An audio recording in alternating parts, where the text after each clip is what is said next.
નમસ્કાર,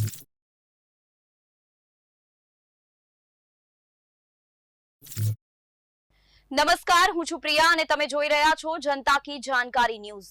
નજર કરીએ આજના સમાચાર। ધાનેરાના મેવાડા ગામમાં પાણીના પ્રશ્નને લઈને ગામમાંથી 60થી 70% લોકો ગામ છોડી હિજરત કરી બીજે વસવાટ કરવા માટે મજબૂર બન્યા છે। મેવાડા ગામમાં પાણી ન હોવાને કારણે ખેતી અને પશુપાલન પણ થઈ શકતું નથી અને અત્યારે છેલ્લા કેટલાક વર્ષોથી તો પીવાના પાણી માટે પણ લોકો વલખા મારી રહ્યા છે। બહારથી ટેન્કર દ્વારા પાણી પીવા માટે મોકલવામાં આવે છે, એ પણ 3 થી 4 દિવસે ટેન્કર આવે છે, જેથી લોકો હાલ પાણી વગર વલખા મારી રહ્યા છે અને હિજરત કરી રહ્યા છે।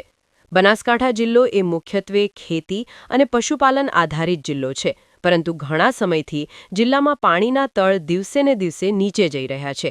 ત્યારે ખાસ કરીને ધાનેરા તાલુકાના મેવાડા ગામમાં અત્યારે ખેતી અને પશુપાલન માટે પાણી નથી મળી રહ્યું, જેના કારણે ખેડૂતો અહીં ખેતી પણ નથી કરી શકતા કે પશુપાલન પણ નથી કરી શકતા, જેના લીધે ખેડૂતો પોતાની લાખો કરોડો રૂપિયાની જમીન અને મકાનો મૂકીને હિજરત કરવા મજબૂર બન્યા છે।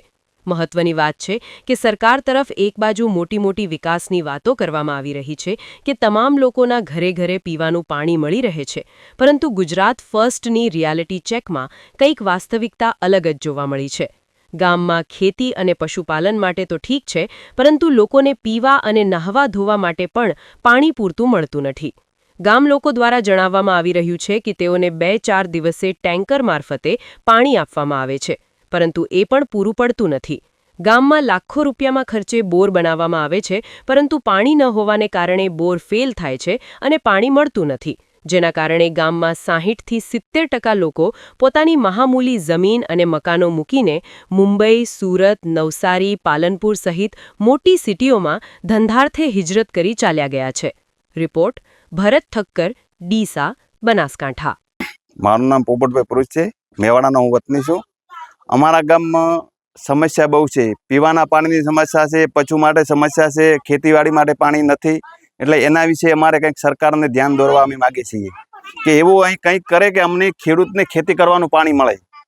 જો ખેતી કરવાનું પાણી મળશે તો અમે અમારું આગળ વધશે અને અમે અનાજ પકવશું, અમારી સારી આજીવિકા ચાલશે। એટલે સરકારશ્રીને એવી વિનંતી છે કે તળાવો ભરે, નદીમાં રેલ નદીમાં પાણી નાખે, આડબંધ બોધે, આવું બધું કરવાથી અમારું ગુજરાન સારું થશે। હાલમાં ખેતી અને પશુપાલનની પરિસ્થિતિ હવે હમણાં બહુ કપરી છે અમારે, કારણ કે પાણી નથી એટલે ઘાસચારો નથી મળતો, અનાજની પણ શોર્ટેજ રહેશે, એટલે બધી વાતે તકલીફ છે। એમ ઢોરને પીવાનું પાણી પણ નથી મળતું।